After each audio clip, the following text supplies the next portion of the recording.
Começou. Então, vou começar aqui a entrevista com o André Carvão. André Carvão é um poeta. Você é de São Paulo mesmo?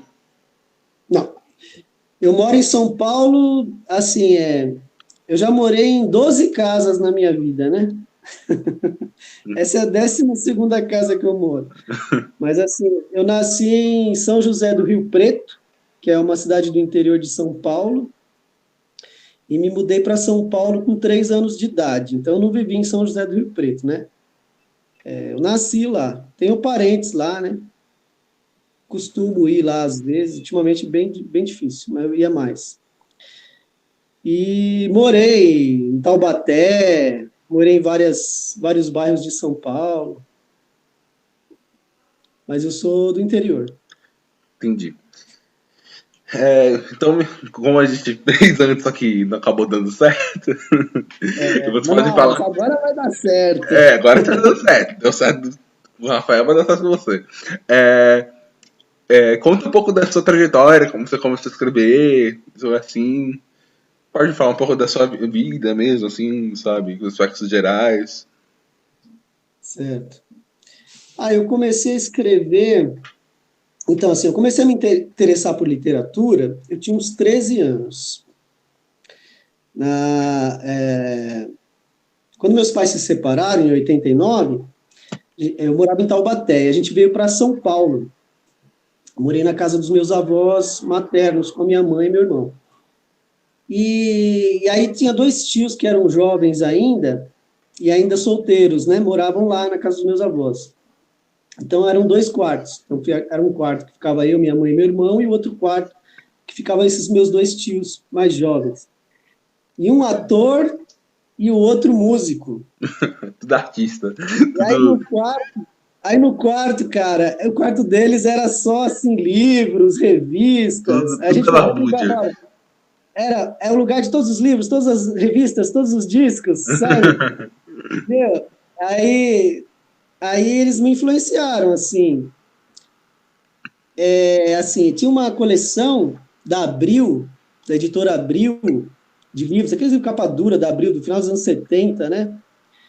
Que era de um tio mais velho, né? Que ele já tinha saído da casa, mas ele deixou os livros lá, aquele cara que lê e deixa os livros, não coleciona, né? E aí ficou lá para eles. Só que eram todos livros de literatura. E eles, um era mais ligado ao teatro e o outro mais à música. Então, os livros estavam lá, né? Não que eles não lessem, né? Mas não leia com tanta intensidade. E eu acabei me interessando. Então, eu tinha o maior respeito por aqueles livros, assim, a capa, o desenho da capa, aquela capa meio de couro, né? Era uma coisa que me, assim, me dava um respeito, assim, para que eu falei, meu Deus, será que um dia eu vou conseguir entender o que dizem esses livros? E aí, e tinha muita coisa os meus amigos falavam todos na gíria e tal, os assuntos deles eram de rua, e os assuntos que eu escutava dos meus tios eram totalmente intelectuais, e eles falavam de sociologia, história, política, filosofia, eu ficava impressionado com aquilo. Eu falava, nossa, será que um dia eu vou falar assim? Aí, aí eu comecei a criar coragem de pegar os livros da estante e eu li o primeiro parágrafo de cada um dos livros. E já a linguagem já me impressionava, né? Até que um parágrafo de um deles me chamou a atenção, eu falei, pô, esse aqui eu vou ler até o fim. Aí eu fui lendo, aí conforme foi passando o tempo, fui lendo quase tudo aquilo ali, né? Livro do Dostoiévski, do John Steinbeck, do William Faulkner, esses caras, né? Nossa. O Dostoiévski. O problema do Dostoiévski é que ele é muito denso, né? Assim, é muito bom. O Dostoiévski é maravilhoso, mas, tipo, quando você não tá acostumado a ler coisas densas, você começa a ler, você fica, nossa, lendo assim, cansa. O que eu achei impressionante quando eu li o Crime e Castigo, eu tinha 18 anos, né? Aí eu me obrigava a ler um capítulo por dia. Eu me lembro naquela edição lá da Abril, que todo mundo fala mal da edição da Abril, porque não é traduzido direto do russo, né? É traduzido do francês. É uma tradução da tradução. E aí eu me lembro que eu me forçava a ler um capítulo por dia. e o livro era grande, assim, o formato dele era grande, então, para você virar uma página, você demorava não sei quanto tempo, era muito grande, e as letras pequenas, e eram 11 páginas cada capítulo. Aí Nossa. ele tinha umas 600 páginas o livro, eu me obriguei, assim, todos os dias eu tenho que ler as 11 páginas, né? Hoje em dia na faculdade a gente lê 50, 70 páginas, Hoje em dia, mas naquela... hoje em Oi? dia, hoje em dia que eu peguei o ritmo da leitura, há pouco É, tempo atrás eu não conseguia fazer isso. Mas hoje em dia que eu peguei o ritmo da leitura, se eu tiver com vontade mesmo, o livro mais, mesmo sendo um livro mais denso, são 130 páginas no dia. Tranquila. é. Ou o livro todo, né? É, Ler o livro todo num dia. quem fala que o Lula não ia conseguir ler todos aqueles livros lá, mentiu, porque dá pra ler, sim. Dá tempo. Tinha tempo lá, pô. Ele E não assim, tinha né? distração, não tinha celular, não tinha não sei o quê. Ele assistia aula online lá também, né, cara? Pô, ele fez curso online lá. Então, o que você não Não, tendo, é, você não tendo aí, distração, não vai fazer. Mas enfim, é. pode falar. Aí assim, né, aí eu comecei a ler, a me interessar por esses livros, e esses livros tinham uma linguagem que não era apropriado muito para minha idade, né? Eu tinha 13 anos. Aí eu encontrei, assim, né? Eu comecei a frequentar o ônibus biblioteca, que começou aqui em São Paulo, não sei se é daqui, era um projeto na época que a Luísa Erundina era prefeita aqui de São Paulo. Aí teve o ônibus biblioteca, que existe até hoje nos bairros da periferia. Tem um dia específico da semana que ele fica numa determinada praça dos bairros de São Paulo, e até hoje tem. E aí eu comecei a pegar livros no ônibus biblioteca e encontrei os livros para minha faixa etária, né? Aí eu comecei a ler os que eram mais para minha faixa etária, aquela coleção Para Gostar de Ler, a coleção Vagalume, tinha a Droga da Obediência, essas coisas, né? Eu É, li. teve uns livros assim também que me chamaram a atenção, que até tinha uma linguagem que eu falei, nossa, assim, essa linguagem de rua, né? Que é o Christiane F., fez muito sucesso naquela época. Christiane F., drogada e prostituída. Aí teve o Feliz Ano Velho, do Marcelo Rubens Paiva, e o Diário de Anne Frank. Eu me lembro desses livros que me chamaram a atenção nessa época. Aí, como eu comecei a ler esses caras todos, eu acabei descobrindo a poesia. E eu acredito que a poesia eu descobri através do Para Gostar de Ler. Eu tinha uma edição do Para Gostar de Ler que era de poetas. Tinha o Vinícius de Moraes, a Henriqueta Lisboa, não vou me recordar os demais, eram 4 poetas. Tem Aí eu um na. comecei a ler esses poetas aí.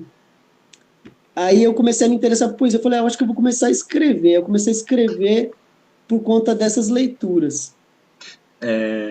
Tem um livro desse para gostar de ler lá na biblioteca. Eu acho que é João Cabral Melo Neto. Não, então, pode ser que tenha uma edição com o João Cabral, não conheço. Mas eu me lembro que naquela edição de poesia eram 4 poetas, não sei se era o Mário Quintana. Eu tenho certeza que era o Vinícius de Moraes e a Henriqueta Lisboa. Os outros 2, eu não me recordo se era o Mário Quintana e o Paulo Mendes Campos, talvez, eu não tenho certeza. Eram 4 poetas. Aí tinha um de crônicas, né, que era o Paulo Mendes Campos, Rubem Braga, Fernando Sabino. Aí tinha um de crônicas também. E tinha um de literatura universal, que tinha o Edgar Allan Poe, Chekhov, Kafka, alguns contos, né, mais conhecidos desses autores. Aí eu comecei a me interessar aí. Eu comecei a escrever num caderninho brochura. Era muito engraçado, que eu escrevia... Era um caderninho brochura, assim, aqueles caderninhos que é grampeado, né?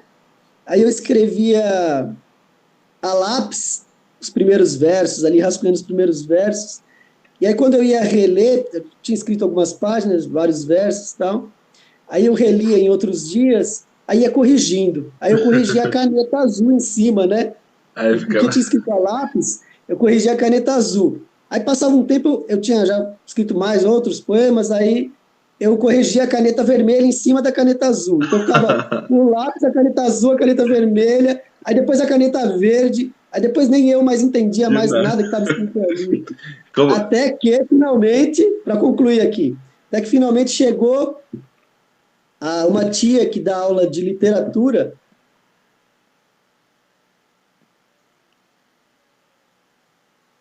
Eu acho que vai cair. Esperar um pouco. Eu acho que caiu.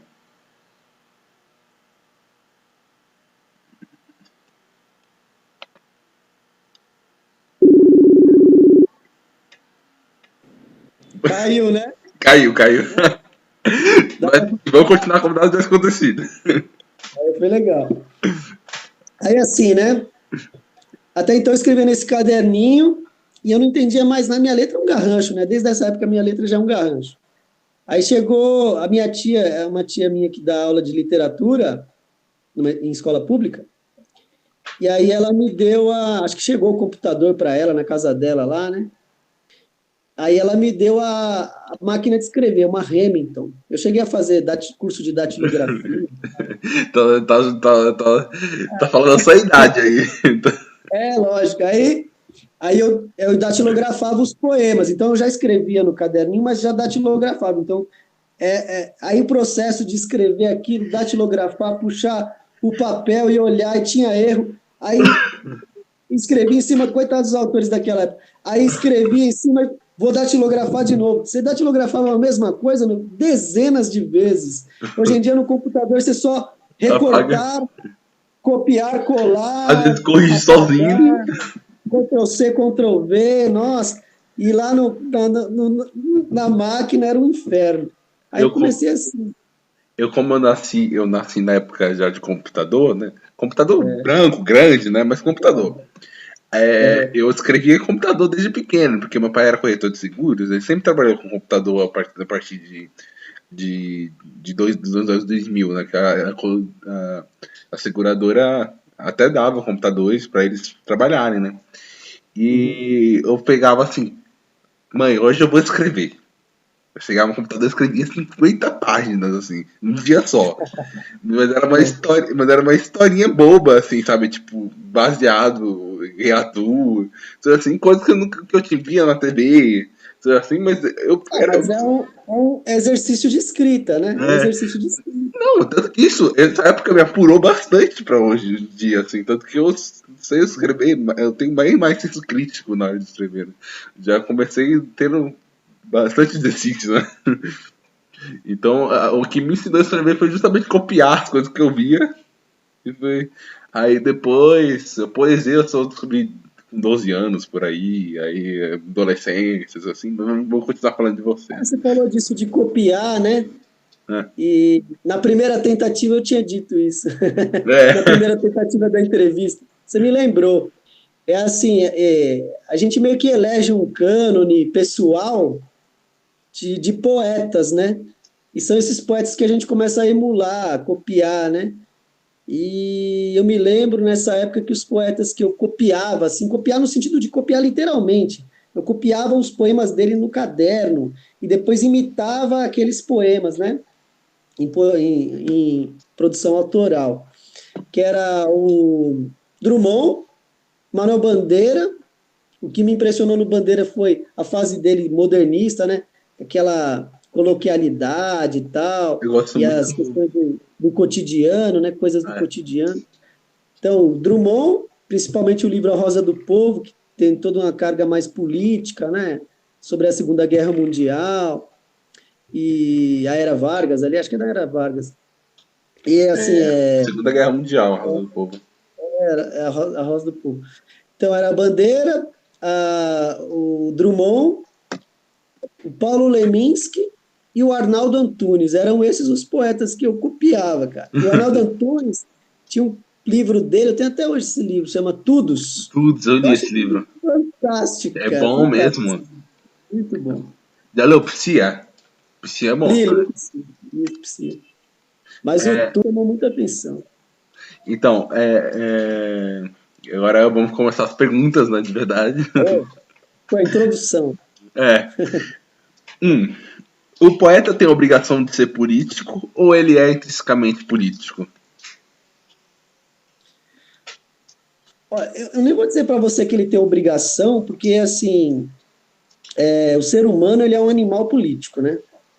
Então, eu já ouvi isso, acho que muita gente já ouviu isso, que você é político desde que você nasce, né? Quando você está lá no berço, lá, o bebê ele percebe que ele faz aquela manha, que ele chora, e a mãe dele vai ao socorro dele para ver se ele está molhado, para ver se ele está com fome. Então ele já sabe disso. Ele está tá fazendo política desde aí. Se eu chorar aqui, minha mãe vai vir, vai me trocar, vai me pegar no colo, vai me dar de mamar e tal. E a gente faz política desde de sempre, né? Então, assim, é como o político que fala assim, eu não sou político. Quando ele diz eu não sou político, ele está fazendo política.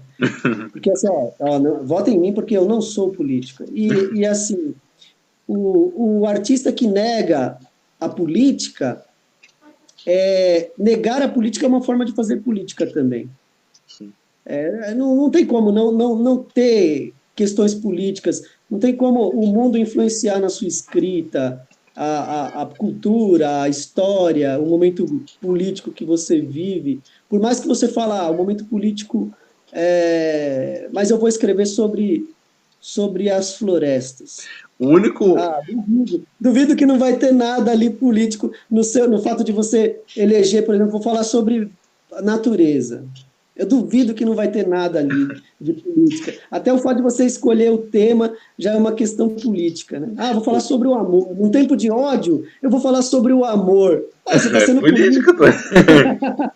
O único poeta que não poderia ser político é aquele que nasceu, viveu, cresceu isolado, que não consegue nem falar e não pode ser poeta. O ermitão. Não, o que não consegue nem falar, né? Nem o eremita, porque o eremita aprendeu a falar, teve influências, e a escolha política dele é se isolar. Tanto que ele tem uma escolha política, né? Ele observa a sociedade em torno dele, ele acredita que isso não é bom para ele, e ele cria um pensamento político sobre isso e se isola, né? Então isso também é política. A única pessoa que consegue, a única pessoa que pode não ser política é uma pessoa que não conseguiu crescer em sociedade, que não tem capacidade de, que não é uma deficiência dela, né? É uma coisa que acontece. Questão cultural também, a questão de estrutura, de educação, né? Não tem uma formação política, né? Só não na vida, nas coisas do mundo politicamente, porque não tem informação, né? Infelizmente, a grande parcela da população brasileira, né? Falta de informação, conhecimento, estudo, né? Não tem acesso à cultura, à arte, ao estudo formal. E aí você tem esses problemas, né? 2. Qual é o novo objetivo da arte? Digo isso porque já foi a mimesis, a busca pelo belo, pela repetição das coisas que existem na natureza, do corpo humano, só assim. Já depois, teve também a arte pela arte. Quando houve movimentos de ruptura, ficou-se a pergunta, o que é a arte? Então, nesse mundo líquido, onde as possibilidades de discurso são imensas, qual o objetivo que ficou? Olha, é assim, a arte é pensada de tantas maneiras, né? Tantas pessoas já teorizaram sobre o que é a arte, né? Que, cara, eu não sou um crítico, assim, né? Mas eu acho, assim, que a arte é fundamental para o desenvolvimento humano, sabe? Por mais que a pessoa, por menor grau de estudo que a pessoa tenha, ela tem contato com a arte, assim. A arte popular, né? A música. Acho difícil uma pessoa que fala, eu não gosto de música. Eu já ouvi. Você encontra a pessoa... mas é muito difícil, é muito difícil. Não, mas... Assim, você ouve pessoas falar assim, eu não gosto de ler, isso você ouve muito, eu não gosto de ler. Agora, uma pessoa que fala, eu não gosto de música, é muito raro, E assim, as pessoas têm uma necessidade de contato com a arte. Vamos falar assim, arte dramática. Tá, as pessoas não têm o hábito de ir ao teatro, mas a pessoa chega em casa e fala, quero assistir um filme. Ela está tendo contato com a arte. Ela chega em casa e fala, vou assistir a novela. ela precisa da ficção. A ficção é fundamental, a pessoa tem necessidade de ficção. É uma coisa humana mesmo, essa vontade, né? De ter esse contato com a arte. A arte é fundamental. Eu acho que é para o desenvolvimento humano mesmo, né? Eu acho que ajuda a entender como a gente é humano, né? Ajuda A gente, a gente se vê, a gente se vê no outro, né? A gente se reconhece no outro, né? Uhum. E a arte mostra muito bem isso, reflete bem o que a gente passa, né? Às vezes aquelas coisas que passam pela gente na rua, a gente não presta atenção, quando a gente vê na tela ou escrito num texto, num bom texto, ou num livro, ou num quadro, a gente começa a ter essa percepção do outro que às vezes na rua a gente ignora, né? Mas a arte traz isso para nós e a gente começa a refletir sobre aquilo. Poxa, eu passei por situação parecida ali, eu nem prestei atenção, e agora no quadro, ou no livro, ou no cinema, isso está me afetando, né? Então é interessante isso. Só um ponto de curiosidade, essa pessoa, eu não vou mencionar o nome dela, e eu não tenho nada com essa pessoa, eu gosto dessa pessoa até hoje, mas a gente não se fala mais. Mas tipo assim. Revelações. Ela fala assim que não gostava de música, mas gostava de música gospel, tá ligado? Então não é bem não gostar de música, assim. Não, quando eu falo em música, é música no geral, qualquer música. Então, qualquer música. O cara tá tendo contato com arte, né? Música. Duvido a pessoa que passa um dia sem ouvir música, cara. Aí você fala, vou escutar uma música agora. Ou é o cara que tá no celular, coloca na orelha, ou chega em casa, liga no computador, ou no trabalho, tem um radinho no trabalho que ele liga e escuta a música. Meu, muito dificilmente a pessoa não tem um contato com arte diariamente. Se não é assim, é um filme que ele assiste, é uma novela. Eu estou falando da arte dramática, assim, porque a gente está falando de Brasil, né? Brasil tem bastante. Assim, Brasil as pessoas não leem, né? Então eu não vou ficar puxando sardinha para nossa área, né, de literatura, falar assim, a pessoa chega em casa, pega o Tolstói lá, Guerra e Paz, debruça sobre Guerra e Paz, não é, né? Vamos acordar para a realidade. Isso aí, até hoje eu não li Guerra e Paz ainda. Ele tá ali, eu tô olhando para ele, um dia eu vou encarar. Eu li outras coisas do Tolstói, eu li Ana Karenina, eu li os contos dos Servos e Senhores, mas o Guerra e Paz eu não encarei ainda não. Guerra e Paz o problema da literatura russa. É um bom livro para a época da quarentena, hein? Né? Sabe quantos meses vai durar isso? Então, a coisa da literatura russa, como eu disse, é que além de densa, os livros são muito compridos. Que é uma coisa muito densa, eles escrevem de forma muito densa e o livro são compridos. Você fica tipo cansado de ler. Mas você gosta, mas é cansado. Você fica cansado. Mas eu acho legal essa questão do autor que escreve um livro tão longo. Eu estava lendo, foi o Anthony Burgess. Anthony Burgess, o autor do Laranja Mecânica, né? Ele escreveu um ensaio sobre o Ulisses do Joyce, e lá ele dizia assim, é um romance de 1000 páginas. Nesse romance de 1000 páginas, ele consegue fazer um painel do período que ele está vivendo, faz essa relação com a literatura clássica lá da Odisseia, do Homero, sim, né? E ele constrói uma gama de personagens, ele constrói vidas. Nesse momento, aquele espaço de tempo que ele tem das 1000 páginas, ele constrói um mundo ficcional. E quando você entra naquilo ali, bicho, e tem vários livros, assim, a Montanha Mágica é assim, do Thomas Mann, né? Ele constrói um mundo ficcional, você entra e aquilo lá você não esquece nunca mais. Porque assim, ninguém lê um livro desse em alguns dias, né? Sim. Você fica imbuído daquilo, cara, você fica dentro daquele mundo, você começa a viver aquilo e o livro se torna inesquecível, simplesmente inesquecível. Para mim, a Montanha Mágica do Thomas Mann, para mim é um livro inesquecível. Eu fiquei acho que 6 ou 7, 8 meses lendo aquele livro. Eu respirei aquele livro nesse tempo, né? Com certeza. E assim, aí o Burgess fala assim do Joyce, né? Ele fala assim que é quando o autor ele se torna um próprio Deus, porque ele tem o poder de criar mundos e destruí-los. Ele tem poder de criar personagens humanas e dar vida e morte para aquelas personagens, né? Ele é um verdadeiro Deus. E esse negócio do Ulisses, né? A prova de que ele é um livro tão forte que ele ficou enraizado na cultura irlandesa, né? Dizem que tem um dia, um feriado na Irlanda. Bloomsday, é o Bloomsday. Que eles se vestem como personagens do livro e ficam falando frases do livro pela cidade. É verdade.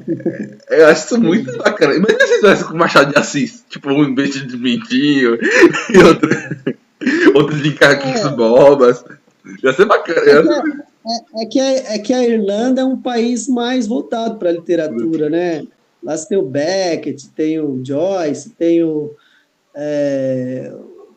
Oscar Wilde é de lá também, né? Oscar Wilde é legal, eles têm um respeito muito grande pela literatura. É completamente o oposto do Brasil, né? Que o Brasil é um problema muito crítico, né? Assim, as pessoas não têm acesso, né? Então, seria legal, assim, se a gente tivesse um povo inteiro falando, caramba, Machado de Assis, a história se passa aqui na Rua do Ouvidor, na Rua do sei o quê, tivesse todas as marcações nas ruas onde se passam os romances do Machado de Assis lá no Rio de Janeiro. Mas, infelizmente, não tem, né? Não. Porque a gente não tem essa tradição literária no Brasil. Tradição que eu digo assim, do povo, junto com a sua literatura, né, carregando como se fosse uma bandeira seus escritores. Infelizmente, né, enquanto a educação não melhorar no país, a gente não vai ter essa possibilidade, né? Vamos para a próxima pergunta? Próxima pergunta. Milhão! Qual que é aquela musiquinha do milhão mesmo? Jogo do milhão.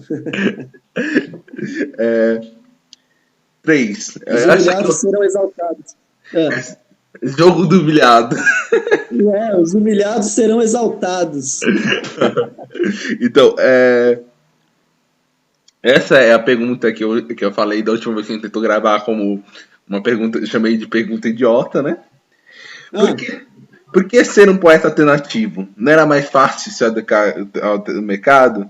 Faça essa pergunta idiota, porque se a base de constituição material, o material transcende todos os idealismos?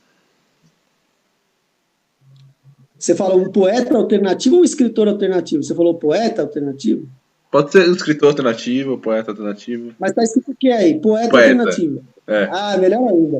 Porque assim, se o cara é poeta, ele já não está preocupado em fazer sucesso. Né? Já começa daí. Eu costumo dizer o seguinte, que a literatura, no nosso país, né?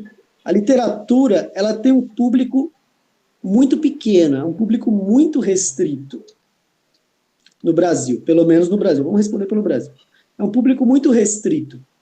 As pessoas, né, que consomem e que leem literatura. É um público muito restrito. Dentro desse público que já é restrito, você tem os gêneros. Prosa, poesia, né? Tem vários gêneros. Conto, romance, etc. Aí você tem, dentro dos gêneros, o gênero mais consumido pelas pessoas em prosa. E é o romance. E nós vivemos a era do romance. A era do romance começa lá com Dom Quixote, passa até o século XIX, lá os livros, os folhetins, né? Se populariza nos jornais. Então as pessoas, é a era do romance, ainda não passou a era do romance. O best-seller, né? É tudo romance. A poesia é um nicho, né? É um nicho. Então, assim, quando o cara se propõe a ser poeta, ele não está preocupado em fazer sucesso. Ele não está preocupado em fazer sucesso. Ele quer se expressar. Ele quer se expressar o eu lírico dele, né? Sobre a vida dele, sobre a percepção de mundo dele, através extravasar isso na escrita. Né? Ele não está preocupado. Agora, se eu pensasse, eu quero fazer sucesso, eu vou fazer uma pesquisa de mercado, o que está fazendo sucesso hoje para eu escrever? Aí eu vou falar, hoje quem faz sucesso é o vampiro, eu vou escrever um romance sobre vampiro. Aí eu estou tendo uma preocupação de mercado. Mas não significa com isso que eu vou fazer sucesso. Isso é verdade. Que É tem um tiro muita no história de escuro. vampiro. Ah, tá. A moda hoje é o vampiro. Estou dando um exemplo que já não é nem tão. Já faz um tempo já que foi o vampiro, né? Mas, ó, 2008, 2007. assim, ó, a moda hoje é o vampiro. Ou a moda hoje, sei lá, é histórias de cavaleiros medievais. Vou escrever uma história dessa. Um cara ou meia dúzia de autores, geralmente estrangeiros, de língua inglesa, o cara encheu o rabo de dinheiro com o livro virou filme, vendeu mais ainda, né? Então tem todo um aparato midiático de marketing em cima disso, e o cara vendeu horrores, milhões de livros no mundo inteiro. Agora, eu, brasileiro, aí eu falo, pô, vou fazer igual. E talvez não faça sucesso nenhum. Se o objetivo era fazer uma pesquisa do que faz sucesso hoje e produzir um material, uma cópia desse material estrangeiro, e se o objetivo era fazer sucesso, muito provavelmente você vai quebrar a cara e não vai fazer sucesso com isso, o sucesso estrondoso, né? Então, assim, eu penso assim, vamos falar, poeta alternativo. Eu faço uma produção que é a minha verdade. A minha verdade. Se ela é boa ou ruim, cabe ao leitor, né, avaliar isso. O leitor, o crítico, seja lá quem for, que vai ter acesso ao que eu escrevo. Mas, assim, é a minha verdade poética. Eu escrevo. Quem vai consumir isso, aí já é outra questão, né? Publicar isso já é um segundo passo. Publicou. Agora, vender este livro, fazer com que esse livro chegue às pessoas. Quem é o consumidor desse livro, do poeta contemporâneo, alternativo?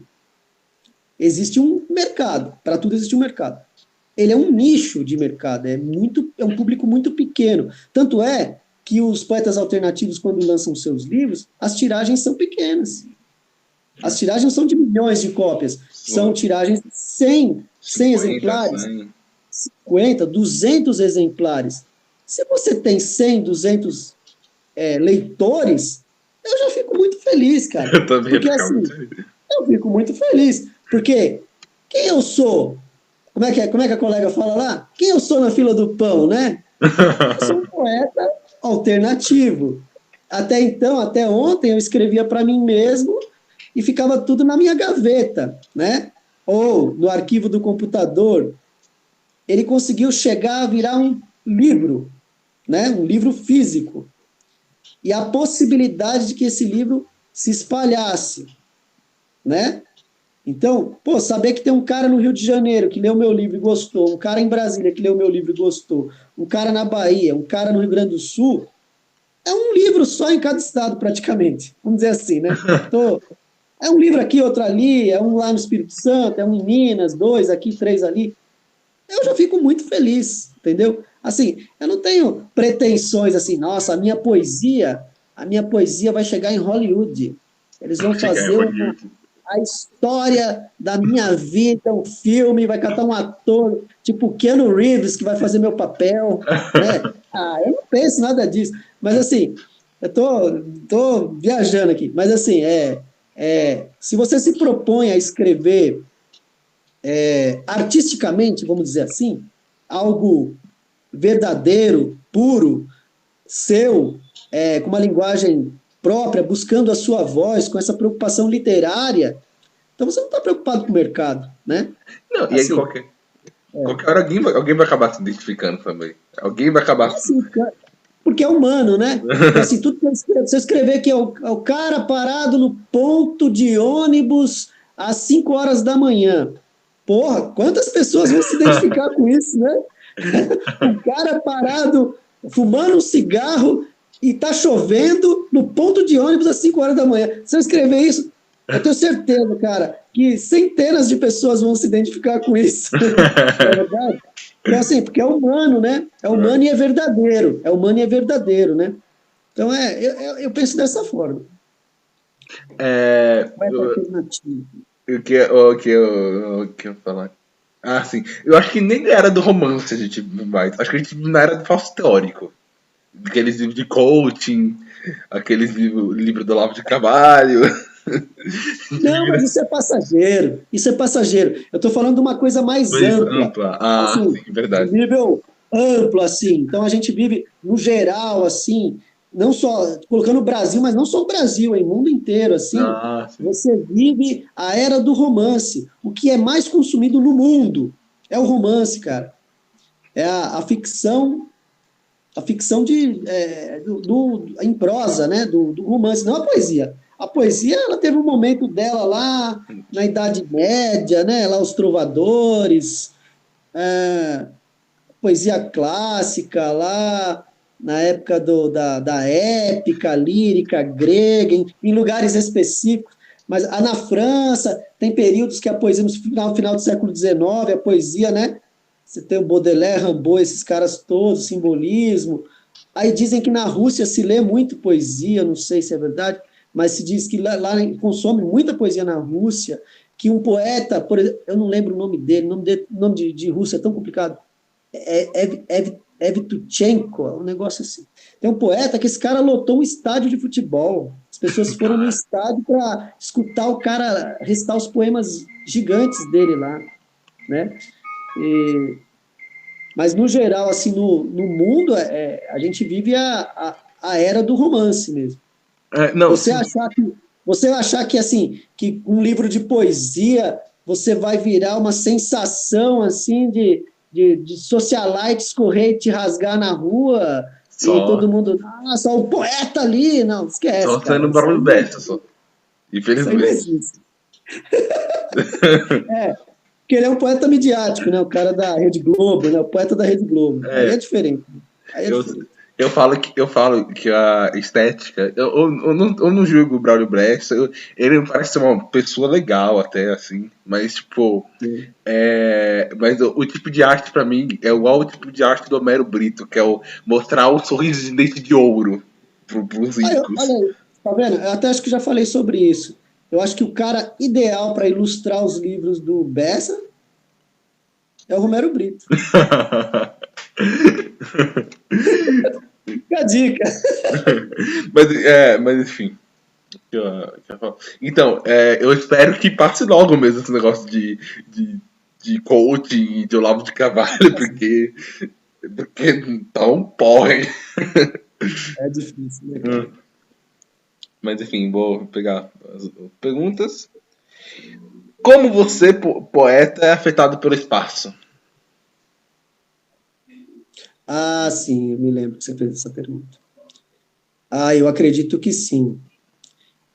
Eu me lembro da outra entrevista, a entrevista que naufragou, e eu tinha falado, eu tinha recitado um poema que era um poema narrativo, né? Que se passava na praia, né? E eu tinha acabado de dizer, aí eu me contradisse, né? Porque assim, eu tinha acabado de dizer que o meio ambiente afeta a minha escrita, né? Por exemplo, se eu estiver na sala, de repente eu começo a observar a cortina que balançou, os livros na estante, aí tem uma bicicleta ali no meio da sala e tal. Eu posso até fazer um poema descritivo, assim, de todas as coisas que eu estou vendo ao meu redor, né? E aí eu escrevi um poema que se passava, um poema narrativo que se passava na praia.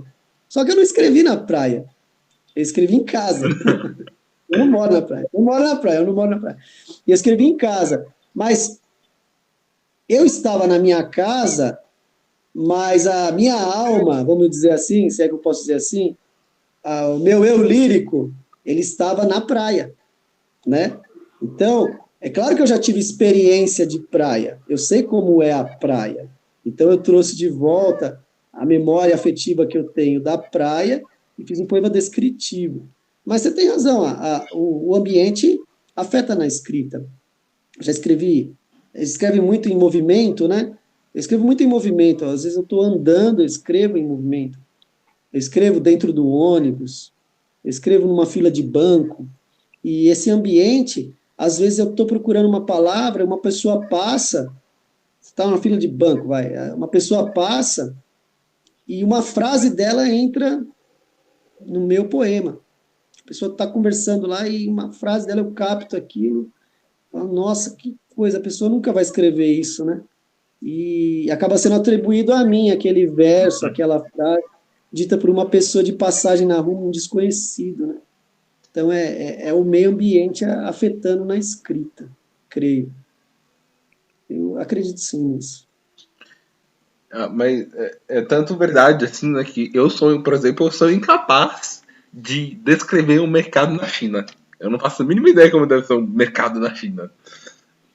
Olha, cara, eu acho assim, é tudo trabalho de pesquisa, né? Hoje É, em dia, você não precisa estar no outro país para saber como ele é. Se você fizer muita pesquisa aprofundada mesmo, na internet mesmo, no Google, ou mesmo no YouTube, você vai ver um bilhão de coisas sobre aquele país. Você pode escrever sobre aquele país e as pessoas falarem, nossa, será que esse cara foi para lá? e não Né? foi. Foi para lá. Hoje em dia dá, né? Hoje em dia dá para fazer isso. Então, é possível separar poeta da poesia? Ah, eu lembro que você fez essa pergunta e eu falei, e agora eu estou na mesma situação. Separar o poeta da poesia. Como assim separar o poeta da poesia? É, O que você quis dizer com isso? é uma pergunta ambígua, assim. Eu pensei em dois É, sentidos, assim. Eu pensei tanto no sentido as influências que uma pessoa tem na sua vida, assim, é capaz de você escrever uma poesia que tem nada a ver com as suas influências na sua vida, ou que tenham a ver, ou também, tipo, sabe aquele negócio de separar o artista da obra? Se por exemplo, um artista que tem, por exemplo, ele tem uma vida polêmica, algo do tipo, um cara babaca na vida, tipo, tem como você separar a obra dele e você dizer como que uma pessoa que fazia tal coisa foi capaz de sentir, ter momentos tão sensíveis ou algo do tipo, assim. olha, é engraçado isso, né? É assim, isso me surgiu algumas questões, assim. Por exemplo, eu acho que uma coisa é o artista e a outra coisa é a arte. Assim, a produção artística, o cara pode produzir uma coisa tão bonita, bela e esteticamente perfeita, assim, se é que se pode falar que existe o perfeito, e o cara ser o pior dos seres humanos, entendeu? Tem muito isso, assim. Tanto é que às vezes você aprecia demais a obra de um artista, e quando você finalmente tem um contato com ele, assim, pessoal, e vai conversar com ele, você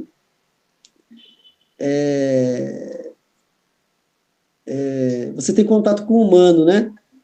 E aí, toda aquela imagem que você tinha, porque você acompanhava o trabalho dele, aquilo vai cair por terra. Aconteceu comigo já.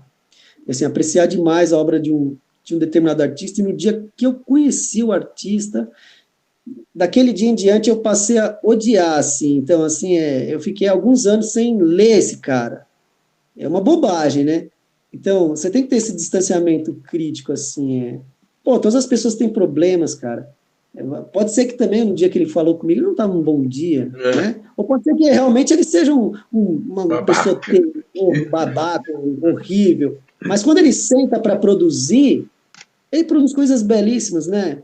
Então, assim, ele senta para escrever ou para pintar, seja lá o que for que o artista faz, ele produz coisas interessantes. Mas aí você vai conversar com o cara, sei lá, antissocial, ou é grosso, ou é escroto, né? Então, eu gosto de separar um pouco assim. A melhor coisa é você curtir a obra e, meu, esquece Esquecer os que existe, poetas né? aí, ó.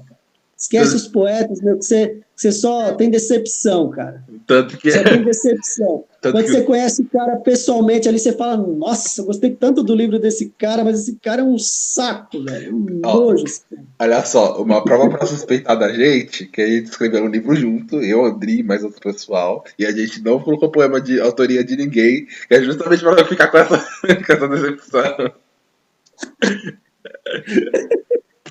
Verdade. Mas é segredo, é segredo. Beleza, Mas é bom. isso, cara. Eu acho assim, o poeta e a poesia, né? Uma coisa é o poeta, outra coisa é a poesia. Quem é que falava isso? Tem um poeta que falou esses dias atrás, aí numa postagem, ele falou assim, esqueçam os poetas. A poesia, sim, mas os poetas, esqueça deles, porque, cara, os caras são, cada um é de um jeito e tem uns que são de qualquer jeito, né? Tem uns que, Então, tem uns que claro, vão ser gente boas e pessoas maravilhosas, não, mas tem outros que não. porque, não, isso vale para tudo, né? É. Não que o poeta seja uma profissão. Poeta não é profissão, né? Mas assim, você tem médico legal, médico babaca, você tem tudo quanto é tipo de pessoa, independente do que ela faz, que é legal e outros são babacas, né? Mas assim, a mesma coisa o poeta. Você acha que o poeta vai ser diferente? Ele é um ser supremo, um ser elevado, um ser Não. superior? Não vale, cara. E o cara é um humano que escreve, né? E aí, quando você vai conhecer o cara, ele é humano, ele é apenas um humano. É que as pessoas acham que por trás de uma obra ali, uma arte, mesmo o ator, né? O ator incorpora um personagem popular, engraçado, as pessoas, nossa, esse cara deve ser mó legal. Aí você conhece o cara é um bosta, né? Então é isso, a arte a arte é enganadora, né? Nesse sentido, né? É quando ele dá o melhor do ser humano está na arte, eu acredito. O melhor do ser humano está na arte, cara. Agora o ser Aí humano você lê, mesmo. você fala, cara, olha que cara sensível, que cara fantástico, olha só esse verso, olha essa frase, olha esse pensamento, nossa, que elevado. Eu acho que ele pôs ali o melhor dele. É o melhor dele também. Agora vamos para a próxima sexta. Pelo que eu vi do seu trabalho, às vezes você recorre a quase uma ironia melancólica, onde o mundo se revela cruel. Dá pra rir disso ainda? Ou esse não é um ponto? Olha, assim, eu acho que, bom, você tocou num ponto assim do meu trabalho que eu nunca tinha pensado nisso. Mas assim, eu tive algumas fases assim, né, na minha poesia, assim, durante a minha adolescência e começo da juventude, eu ainda estou na juventude. Mas assim, durante a adolescência e começo da minha juventude, a minha poesia era mais melancólica, era triste e às vezes agressiva, né? Então era entre o agressivo e o depressivo e tal. Eu não presto, o mundo não presta, eram essas coisas. Aí você vai amadurecendo, né? E a sua vida toma outros rumos e você tem outras prioridades. Não que eu parei de escrever, eu sempre escrevi, mas assim, aí a vida prática meio que vai atropelando aquela gana que você tem pela arte e tal, né? Então, às vezes, você tem que fazer outras coisas, suas obrigações, e deixar de lado aquilo que você tanto gosta, né? Que é produzir arte. E aí, conforme eu amadureci como pessoa, acredito que a minha poesia amadureceu também. E eu comecei a ver o mundo de forma diferente. E quando eu leio os meus textos antigos, eu acho legal, eu gosto, mas eu vejo que eu amadureci a minha escrita também. Então, o que naquela época eu escrevi era puro derramamento ali, sabe? Desabafo mesmo, sabe? Já está explodindo ali, adolescente e tal, muito desabafo, aquela choradeira. Agora, às vezes, é mais frio que eu escrevo, porque o que eu estou elaborando é um processo de pensamento mais racional. Não é mais emoção, é mais racional. Mesmo quando o poema parece que ele tem aquela carga emocional, eu faço com mais razão, né? A escolha das palavras, o que pode afetar o leitor? Não, isso aqui não vai afetar, né? Você já tem uma preocupação até com quem vai te ler, né? Não, isso aqui eu vou mudar esse verbo, vou tirar esse. Então você age friamente com a escrita, né? Aí eu percebi, você falou de ironia, né? Eu percebi que deixou de ser melancólico e agressivo. Às vezes tem algo melancólico e agressivo, mas tem também esse lado de rir do que não deveria do que não deveria ser motivo de riso, né? Então, tem um pouco disso na minha poesia mesmo. Essa ironia, sarcasmo, e parece que não está nem aí com nada, mas na verdade está, né? Mas às vezes dá a impressão de que não está nem aí, que está dando risada, o mundo está caindo, mas você está rindo. Mas eu acho que é um amadurecimento, assim. Eu acho que é uma segunda fase que eu estou passando na minha poesia, de uns 10 anos para cá, vamos colocar assim. Beleza. A última pergunta, e você tá liberado, pode fazer seu café. Tranquilo, fico aqui a noite inteira conversando com você, cara. 7. Como você, ser humano, lida com a crescente caretice, conservadorismo sexual, ética da tosqueira e dentre dessas outras dimensões atualíssimas que nos criam dúvidas de ter mais esperança de ser humano mais empático e mais racional? Cara, acho que você me conhece o suficiente já. Eu odeio a caretice, bicho. Eu acho um porre assim. Putz, não suporto, cara.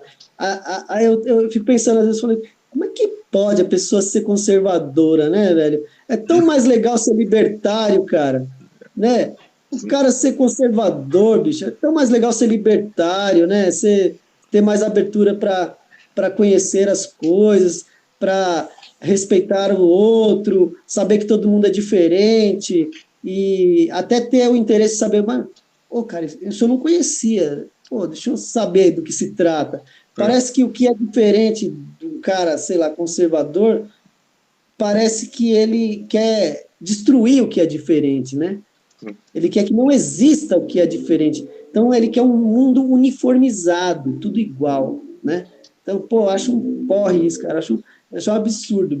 Eu fico, às vezes, pensando assim, eu fico indignado. Falo, como é que pode o cara achar que o legal é ser conservador, meu? Esse mundo é tão diverso. O mundo é tão diverso. É que nem a natureza, né? A diversidade da natureza, né? Você tem bilhões de animais lá, plantas e insetos e micro-organismos, é uma diversidade enorme.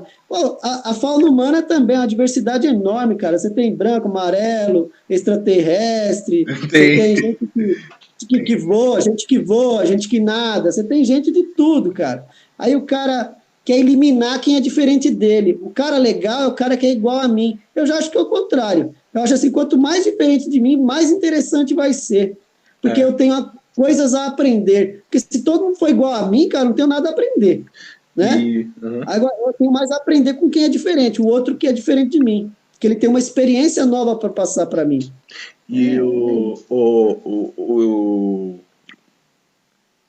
careta, né, o conservador, eu acho que ele, no fundo, tem consciência disso, né? Porque eu chamo de conservadorismo sensual, porque é justamente, tipo, o conservador é o mesmo que trai a esposa e fala mal de poligâmico, que fala mal de LGBT e pega transexual, né? Ele sabe que é legal. Ele sabe que é legal ser libertário. É muito contraditório, né? É o cara que faz por baixo do pano, né? Ele sabe que é legal ser libertário, na verdade, mas ele finge que não é. É um absurdo, cara. É uma pena. Eu sinceramente tenho pena dessas pessoas, cara. Porque assim, o cara não saber, o cara não ter a consciência de que o mundo é diverso, né?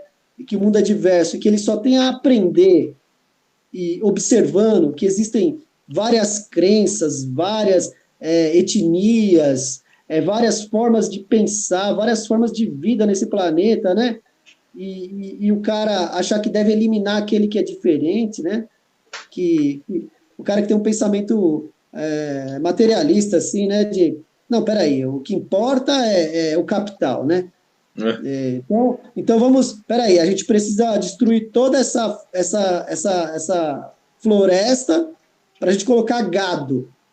Absurdo isso, né, cara?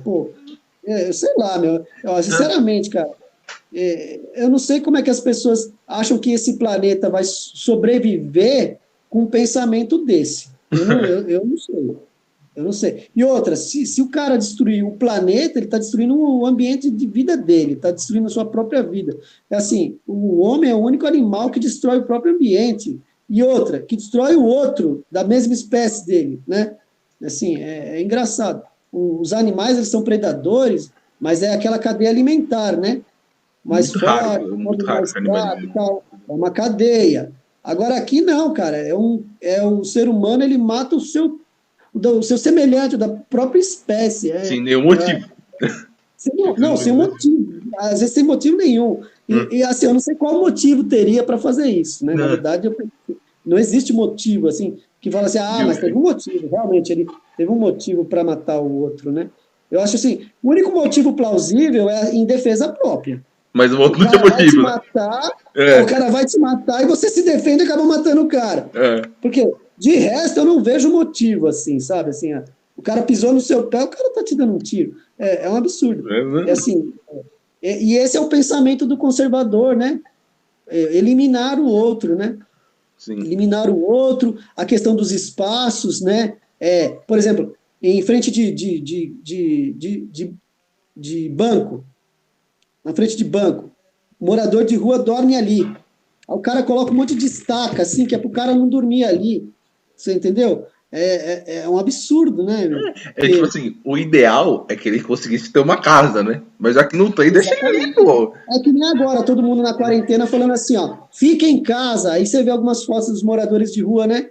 E quem não tem casa, né? Fica Aí em você casa começa que pode, né? fica em casa quem pode ficar em casa. Ah, mas fica em casa, não sai. E se você está trabalhando? E se você tem que trabalhar? E se você parar de trabalhar, você não vai ter dinheiro para você comer, não é? Então. Então, assim, isso aí é falta de conhecimento do outro, né? Você só olha para o seu próprio umbigo e não vê que as condições do outro são precárias, precarizadas por conta do nosso país, tá? A A situação gente, a gente, não tem consciência, né? Por quê? Porque não conhece o outro.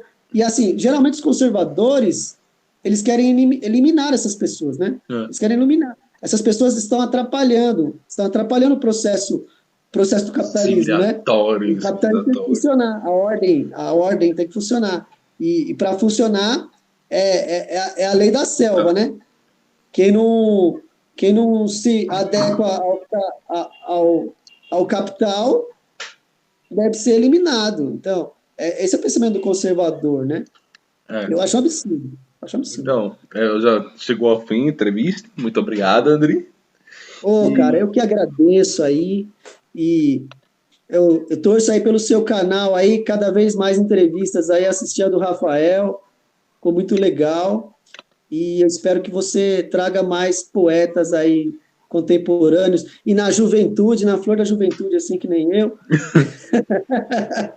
aí para o seu canal, cara. Eu torço para você, sucesso aí para você aí, na medida do possível, sucesso da poesia, né? Sucesso com poesia, na medida do possível. valeu, Eu valeu. agradeço. Eu verifiquei aqui, tava gravando, gravou tudo, então tá tudo Aí, certo. Dispensado. beleza. Falou, velho. Obrigado. Um Tchau. abraço.